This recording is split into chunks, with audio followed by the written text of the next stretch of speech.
Hello, ladies and gents. The sudden disappearance of Cynthia Anderson by the channel BuzzFeed Unsolved network. When I was a kid, I was really, into all the mysterious and unexplained things, UFO cases, and any mysterious disappearance and things like that. One of my friends was really fanatic about it, so he told me about a case in I think it was 70s or 80s. That was so mysterious. It was a Hollywood level thing, where if you hear it, you would think that that's a movie, but it's a real thing that happened. So it was really mysterious things were surrounding it. So what happened was Cynthia Anderson was this woman who had nightmares about abduction and getting murdered. So she told her family, I think, that all this nightmare is happening, but they didn't took her seriously. I think she was working at law firm. I think it was some law firm. One day she went to her office, locked door, and from there she just disappeared. The people at law firm went to the office and saw that she's not there.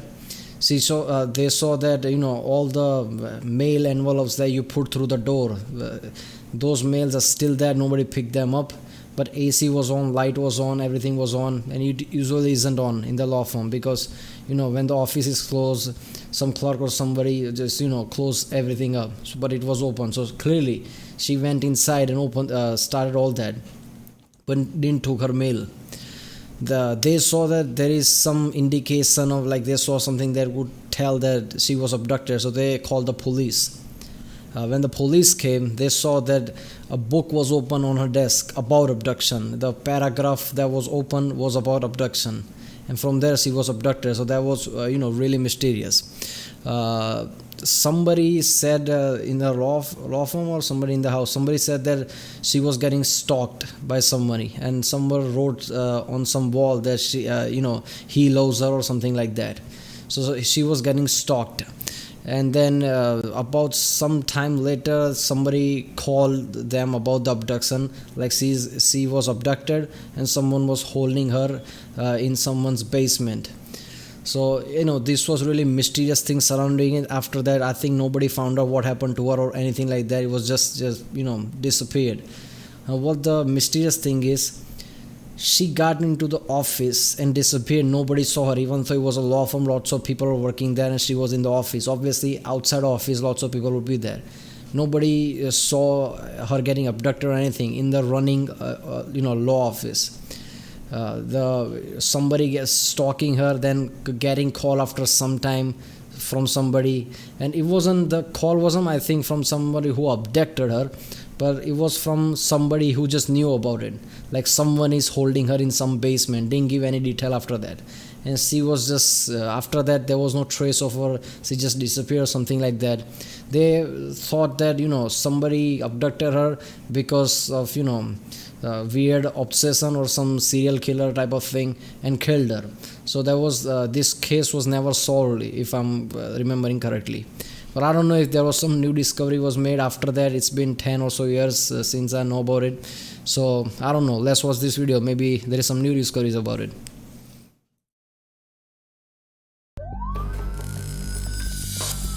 This week on BuzzFeed Unsolved, we discussed the sudden disappearance of Cynthia Anderson, who vanished from her job in Toledo, Ohio almost 40 years ago. I don't like the sound of that. What? Vanishing from your job? I would rather vanish from my home. That's true. Vanishing on the job, you're still working and then you just want to go home for the day. Too bad, you got vanished. All right, let's just get into it. In August of 1981, Cynthia Jane Anderson was preparing for a new chapter in her life.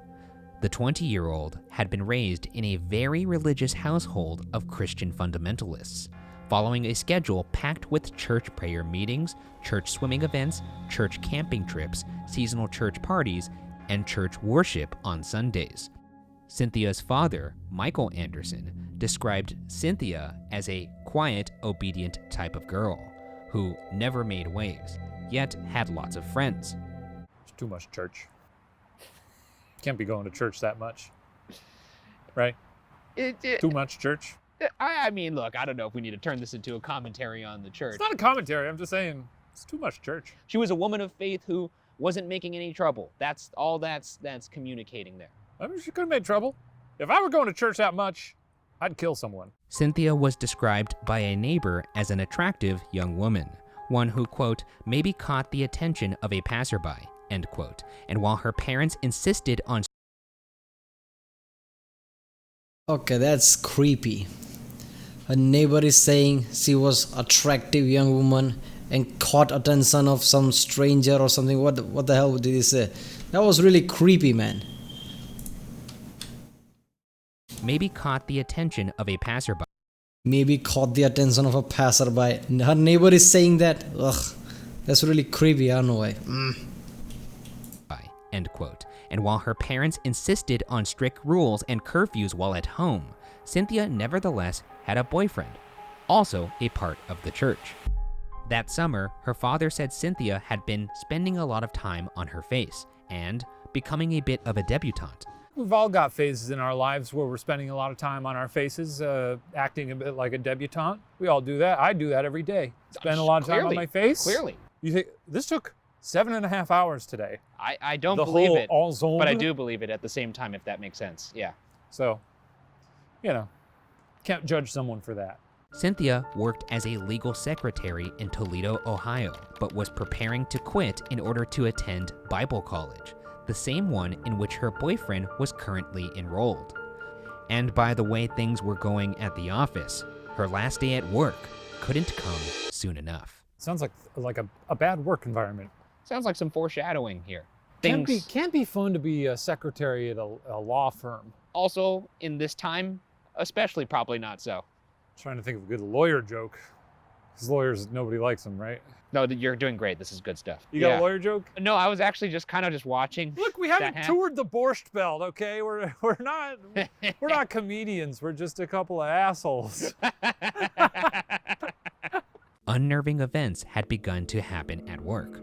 The previous year, on a wall across from her office window, someone painted the words, "I love you, Cindy," in large letters. There you go. This is what I remember from. So somebody painted it in front of a law firm. That is creepy, man. You just working there, you just look outside the window and somebody wrote that. Ugh. Look, I'm not a woman, obviously, but I can't imagine that kind of a fear. Being a woman, like somebody like predatory, instinctively, somebody stalking you like that is just looking over his shoulder, feeling it's too horrible, man. Along with a smaller by GW. According to one of her friends, Cynthia was the only Cindy who worked on that side of the strip mall where the law office was located. The sign seemed intentionally placed in order for Cynthia to see it. Cynthia apparently had no idea who GW could have been. The message remained up for 6 months before finally being covered up. 6 months? Damn. Don't do this to people. Don't be painting "I love you" on buildings. It's not fun for anybody. No. 6 months though. Whoever's building is that it? Didn't they notice like what the hell is this and wipe it off? I don't know, I guess it's 70s or 80s, who cares? No. Maybe if you're asking someone to homecoming. Yeah, like homecoming or prom. Fun. You can paint that all you want. Paint it. Paint it in big ass letters. Put it on the side of a barn. HC question mark. HC? Yeah, you don't want to write all the letters. No, I mean, HCW me? Question mark? From question mark? And then you're like the Riddler. You send like a little Blair Witch thing with a bunch of twigs and some blood or something. Yeah. A few weeks later, the same message reappeared, this time in even larger letters. The sign, however, would soon become the least of Cynthia's worries. What do you think of the strategy of like, all right, first sign didn't work, let's make it. I don't think there's a lot of, when people are obsessed, I'm going to guess they're not really thinking logically. This person is not like, well, I guess that didn't work and I should hang it up. Yeah, Clearly, exactly. Like, well, I guess the issue was it wasn't scary enough. Obviously, she couldn't see it. She couldn't read it. Okay, I'll make it bigger and I'll make the font brighter. Yeah. Not the move. Not the move. If you're taking notes out there, don't do that. In that summer of '81, Cynthia began to be harassed by anonymous phone calls with disturbing, ominous messages. One of the law firm's clients, Larry Mullins, recalled a time when Cynthia received a call while he was in the office. Mullins said Cynthia picked up the phone and quickly hung up, only for the phone to ring again soon afterwards. According to Mullins, Cynthia's face betrayed the fact that, quote, she was scared, honestly, sincerely scared. I don't understand this. She worked at a law firm, right? So she would have some contacts in the, law, police, some good lawyers. Why didn't they try to follow up on this? Like, who's writing all this up? Who's doing these calls? Why didn't somebody follow up on it? I mean, she works in the law firm, man. She must have some contacts. End quote. Cynthia began experiencing recurring nightmares in which she would be kidnapped and murdered by a stranger. I knew Due to that. the phone calls and Cynthia's growing and understandable paranoia, her employers instructed her to keep the office's doors locked at all times, even during business hours.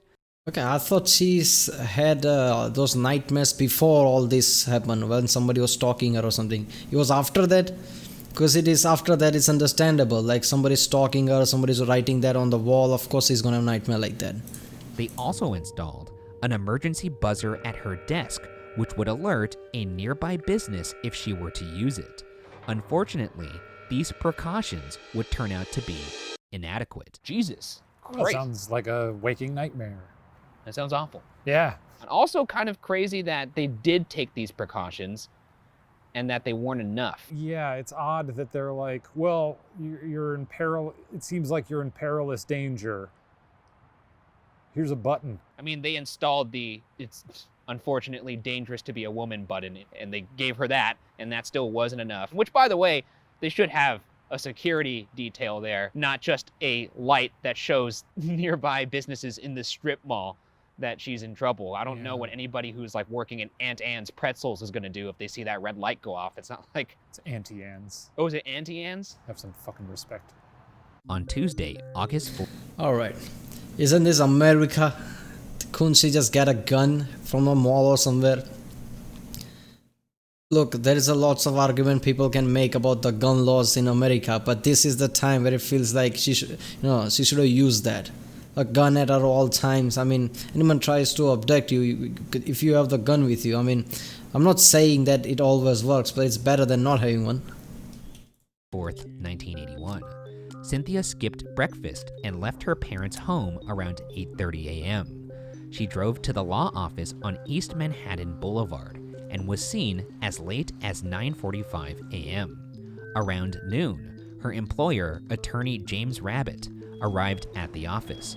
The lights and radio were on, but there was no sign of Cynthia. The scent of nail polish or nail polish remover reportedly hung in the air. Cynthia was known to leave a note and place the phones on hold if she was stepping out of the office, but she hadn't done either. There was no sign of a struggle, and according to some reports, the office door was still locked from the inside. That doesn't make her sense. car, a 1980 Chevy Citation, was still in the parking lot, her keys and purse were missing.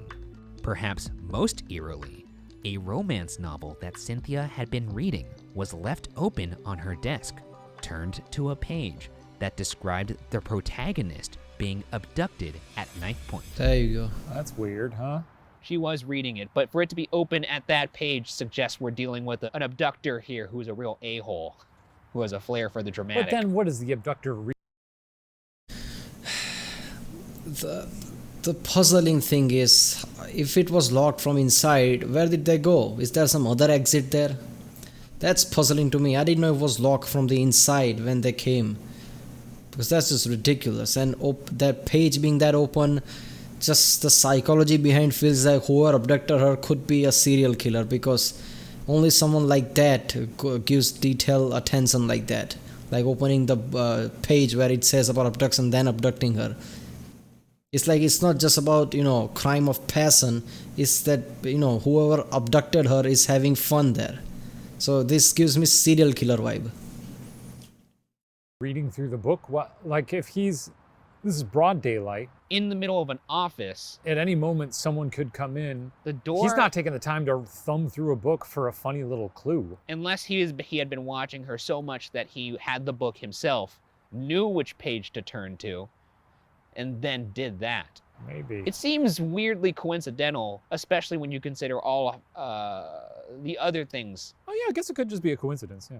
With a woman missing and precious few calculated. clues to help us, it's time to dive into theories about what happened to Cynthia Anderson these 39 years ago.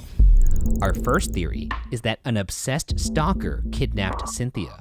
Between the phone calls and the "I love you, Cindy" sign, it seems someone definitely wanted to get the young woman's attention. Detective William Adams of the Toledo Police Department said investigators worked with Cynthia's friends to try to figure out who GW could be. They were able to turn up only one suspect, a maintenance man with those initials who worked in the building and had keys to all the office doors. No evidence was ever found indicating the man was somehow responsible, however, and no charges were ever brought. It's odd to put your own initials if you're trying to be a creep. That's right? true, but this is also the same person who thought it was maybe, oh, the letters weren't big enough. Let's try that and give that another go. Yeah. So who knows? But I would also assume there's security cameras, and it can't be good for job security to start an art display on the No. opposite building within view of all your employers. As much as this may be compelling, it seems a little too easy. Eventually, Yeah. the man who spray painted the "I love Cindy" sign reportedly did come forward. He said the message was intended for a different Cynthia. And once again, he was never charged. Huh? The guy who wrote the thing. said Yeah? He came forward, and it was intended for a different person. What? What are we doing here? I'm putting us into the mind of So, damn, okay. But they say there is no Cynthia anywhere around there. So I feel like this could be, one of those people who has psychological issue, just wants credit for things. So maybe he just came forward just to have credit, like I wrote that, but maybe he didn't write it. And if he did, maybe he just said, oh, this was a different Cynthia. Or maybe he was the guy who took her and they just let him off. Because there was no Cynthia working anywhere around there. the investigators here. A different Cynthia. Yeah, Did she see it? I actually don't know that. I would have asked. Sounds like bad investigators. I'd been like, tell me your story. How'd you meet? She's my wife. Are you now. in love? We're married. We have She six she kids. loved the sign. She loved it. And they'd be like, did she see it? And he would say, you tell me. Yeah, they should have just asked, who's with Cynthia? Give me the name. Where's their address? I want to talk to her. Why didn't they do that? Shows the ring. Yeah. She's Oh, my I thought wife. he had a finger missing. You tell me. She bit my finger off. Yeah. Strange that they wouldn't look into this guy, huh? Well, I Yeah. guess they did. We actually reached out to see what came of that, but he wasn't charged, and I guess it wasn't for that Cynthia, which they must have verified somehow, which means to me he must have married said Cynthia Yeah, or he been nailed it. together with that Cynthia, because Yeah. they would be like, well, oh, of course it was that other Cynthia. Show us your Cynthia. He's like, Where "Oh, is she?" Jesus Christ, here's my wallet. There's 4 kids. See, you can see that Cynthia. That's me and her, please. Flip, flip, flip, flip, flip. A month after Cynthia disappeared, police received an anonymous phone call from a nervous, whispering female voice. The caller claimed Cynthia Anderson was being held in the basement of a white house. There were apparently 2 houses next to one another, owned by the same out-of-town family. The woman on the phone claimed to know the son of the family was the one holding Cynthia. Police begged for more details, but the caller hung up.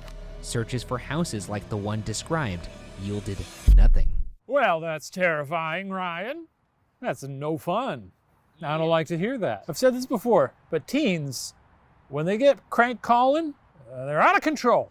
I hope And not. I can see them being like, did you hear about this lady who went missing in our town? Oh, I dare you to call the cops. Tell them. If it was crank call, that's a really shitty thing to do. It's not a joke, man. What the hell? It's a serious situation. You seen her? Well, Okay, Jonesy. if I had a kid who did that, You'd lock him in the shed. he'd get a talking to. That's all I'd have yeah, to say. talking to is probably more reasonable. Which, in the Bergara family, means locking them in the shed. Yeah. Our next theory is that Cynthia Anderson was murdered, perhaps for overhearing information about a drug deal. That makes One of sense. the attorneys working in the same office as Cynthia in 1981 was Richard Neller. In turn, one of Neller's clients was Jose Rodriguez Jr. In 1996, Neller and Rodriguez were both convicted for involvement in a long-time drug conspiracy. Authorities theorized that Cynthia could have perhaps overheard Neller and Rodriguez discussing some drug deals. She would then have been kidnapped and murdered to secure her silence. That is more Hollywood-ish, but that kind of makes sense. She worked at a law firm, so obvious thing would come to your mind that maybe she heard something that she shouldn't have, and probably some kind of gang, killed her off. But that still doesn't explain how she was abducted from her office, and her office was locked from inside. Rodriguez's 1995 trial, one informant testified that Rodriguez had admitted to having murdered the young woman while threatening Neller, whom he accused of representing him poorly. The judge ruled the admittance unreliable, concluding there was insufficient evidence to say either Neller or Rodriguez were involved in her disappearance, or that she had been kidnapped or murdered at all. It's a strange thing to lie about, though. But it seems to be... I know we always go over this like, well, sometimes people lie about it because it's a trophy for them or It's whatever. really weird. Who would do that? It's weird to me how often this occurs, though, that somebody will willingly confess to something. When you would say who would do that for a thumbnail, understand the world is too big and lots of things that would puzzle you, but people do that. And it's not that rare. So yeah, people would do that just to say, hey, yeah, I did that, even though they didn't. It's stupid. That's the most stupid thing in all this. Like, investigators can't catch break. It's like people even lie about something that they shouldn't lie about, like boasting, like, yeah, I did that. What do you do with that? How do you know which is right and which is not? Something. And then No people way. will be like, don't believe you. Yeah. Didn't happen. Let's keep investigating. Especially if they were like, sorry, we got you on these drug charges. How do you plead? I killed a lady. Two other possible murderers are brothers Anthony and Nathaniel Cook.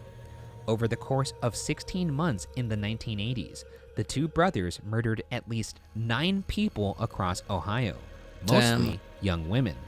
In 2000, as part of a plea deal with the prosecutor in Lucas County, the same county whence Cynthia disappeared, the Cook brothers confessed on tape to many homicides, though they denied killing Cynthia Anderson. It's embarrassing to murder with your brother. Can you imagine? What? To murder with your brother? That's not the point. So I don't think they did it since they didn't admit to it. Why wouldn't they? They already admitted, 9 murders? Why wouldn't they admit for the 10th one? What's the point not to admit there? So they probably didn't do it. You took from that? It's embarrassing. How is that? I mean, it's embarrassing to murder, yeah. If I went to my brother and said, ooh, I'm fired up. I'm going to murder Ryan Bergara. Okay. Can you help me? I hope that he would say, maybe sleep on it. This is being taped, right? I Yeah. feel like this is like a recounted conversation. Our third theory is that Cynthia ran away. The Anderson household had been described as a strict one. See that one? That was kind of hovering in my mind. Like, she was having nightmares about getting abducted, getting murdered. There could be some psychological thing could be going there because she was in this Christian house which was more restrictive. So, there could be some psychological thing that going there. So she deliberately opened that page about getting abducted and just ran away. So her family would think that she's abducted, but she would think that she's free of all the restriction and everything. So that feels more plausible, but that still doesn't make understand how you could lock it from inside and get out. As Cynthia's sister described, quote, "My parents wanted us involved with church, and we were," end quote.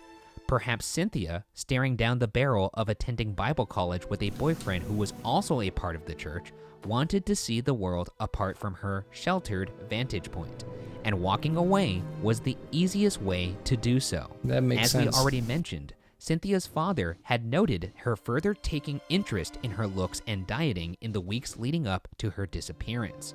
he suggested these changes may have, quote, contributed to his daughter going missing, end quote. This is a thin line to walk, A lot of church. and I didn't want to front load the episode with this, but it seems like it's unavoidable now. A lot of church. You can't just keep saying a lot of church. A lot of church. I mean, it would, Church. What are you doing Sunday? Church. Tuesday, church. Wednesday, church. How about some church? Want to do more church? What's your boyfriend like? Well, he likes church. What do you guys do for fun? Church. I understand people, passing on their religious things onto their children. I understand that. But don't do it at the extent that they just runs away like that. Their life could be ruined while they're running away. Anything could have happened to them. So you're essentially, ruining your child or even killing your child for what? So, pass on your religious ideology in a sensible way. And after that, if they want to follow it, they'll follow it. There is restriction in being too hardcore and strong. This just, no. That's just too much, man. What's the point of it if they just run away like that? it's true, it's a lot of church. What are you going to study in school? More church. We study Bible. Unfortunately. Moderation. So what are you going to be doing for the rest of your life? Just church? Moderation I'm is key. out of there. Moderation is key. I'm bleaching my hair. I'm plucking all my eyelashes out. That's crazy. I'm man. getting out of there, man. The runaway theory is bolstered by the absence of any signs of struggle and the fact that the doors to the law office were locked. However, there was apparently a substantial amount of money left in her bank account, which would have helped her start a new life if that were her intention. She could have met someone else, right? No, also, Some heathen, here's No, the no, thing. a hot heathen who was like, come on, hit the road with me. I got cash. See, that just disproves the whole theory that she ran away, because I don't believe for a second if she want to run away, she won't take her money. I mean, it could be that she didn't want her family to know that she ran away, because apparently to her getting abducted and getting killed is less stressful to her family than knowing that she ran away, them being all the hardcore Christians or something. Who knows? Maybe that's why she left away the money. But I don't know, man. I think she would have taken the money, because that could still be proven that whoever abducted her got taken the money too. That could have been played like that. So I don't think she ran away like that. She wouldn't have taken the money. Leave it all here.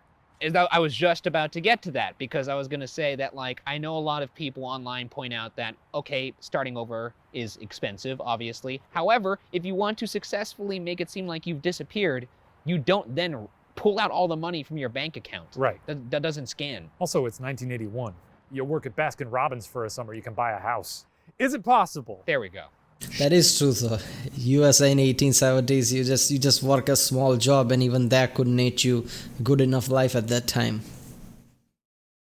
She was the one who made the phone call about, leading them on a wild goose chase to look for a White House, to throw them off her scent. Now Whispering, harder to identify her voice, because a whisper, you can't totally tell who that is. Well, that would explain the lack of detail in the tip. Yeah. Look, I'll say this. I know a lot of the time when we talk about these disappearance cases, there's always inevitably a theory about the person just vanishing themselves. Yeah. And it seems like we lean into that theory because, frankly, it's the most happy theory to get behind. Sure. But in this case, this one actually has a lot of weight to it. And I actually do genuinely think it makes the most sense out of all the theories. I do too. Because if you just plug in all the circumstantial evidence, which is what we use to say, I think that guy's the murderer, if you do that formula, this theory is the one that makes the most sense. The lack of struggle, the door being locked from the inside, her not doing the things she usually does when she steps away from the office. It makes sense for what it's worth. And I didn't even think about the phone tip. Maybe you have somewhat of a detective brain. Cynthia, thanks for watching. I believe it. I've stamped it. That's my number one theory. Cynthia, thanks for watching. That's My something. worth it winner. Next August will mark 40 years since a young legal secretary in Toledo, Ohio disappeared without a trace. When Michael Anderson died in 2008, his obituary said he was preceded in death by his daughter Cynthia. The case, however, is still open, and Ohio's longest active missing persons case. The Toledo Police Department asks that anyone with information contact them. As for whether Cynthia is out there somewhere, a 59-year-old detached from her past, or whether she met a grimmer fate years ago remains unsolved. Damn. The last dark scene with that music kind of gave me creeps. Ugh.